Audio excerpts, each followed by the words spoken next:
जगन्नाथ पुरी की 10 रोचक बातें। 1. मंदिर का ध्वज फ्लैग उल्टी दिशा में लहराता है। सामान्यतः हवा जिस दिशा में चलती है ध्वज उसी दिशा में लहराता है, लेकिन जगन्नाथ मंदिर का ध्वज हमेशा हवा के विपरीत दिशा में लहराता है। आज तक इसका कोई वैज्ञानिक कारण नहीं मिल पाया। 2. सुदर्शन चक्र का रहस्य मंदिर के ऊपर लगे सुदर्शन चक्र को आप कहीं से भी देखो, वो हमेशा आपको अपनी तरफ ही मुड़ा हुआ दिखाई देगा, चाहे आप शहर के किसी भी कोने में खड़े हों।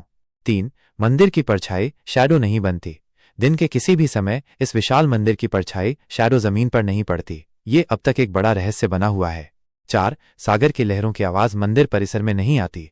मंदिर के सिंहद्वार मुख्य द्वार पर खड़े होकर आप साफ साफ सागर की लहरों की आवाज सुन सकते हो, लेकिन जैसे ही आप मंदिर के भीतर प्रवेश करते हैं लहरों की आवाज गायब हो जाती है।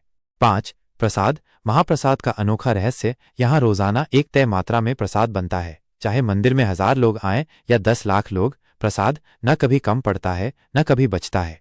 6. रथ यात्रा का चमत्कार। हर साल होने वाली रथ यात्रा में 3 रथ खींचे जाते हैं। कहा जाता है कि पहले रथ खींचना बहुत मुश्किल होता है, लेकिन जब रथ चलने लगता है तो खुद ब खुद चलने लगता है। 7. जगन्नाथ जी की मूर्तियां हर 12 साल में बदलती हैं। इन्हें नवकलेवर कहा जाता है। मूर्तियां बनाने के लिए द्रव्य नीम का पेड़ चुना जाता है, जिसकी कुछ खास पहचान होती है। कहा जाता है कि ये पेड़ खुद भगवान के आदेश से मिलता है। 8. मंदिर का किचन अन्न भंडार दुनिया का सबसे बड़ा मंदिर किचन है। यहाँ रोजाना 56 भोग 56 प्रकार के व्यंजन बनते हैं। 7 बड़े मिट्टी के हांडों में खाना पकता है। ऊपर रखे हांडे में सबसे पहले खाना पकता है, नीचे के बाद में, जो विज्ञान के नियम के खिलाफ है।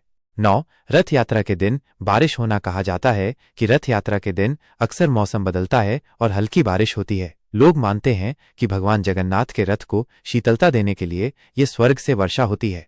10. बिना किसी मशीन के विशाल रथ बनना। हर साल तीनों रथ बिना एक भी स्क्रू या लोहे की कील के सिर्फ रस्सियों और लकड़ी से बनाए जाते हैं। रथ बनने की प्रक्रिया भी बेहद रहस्यमयी और परंपरागत होती है।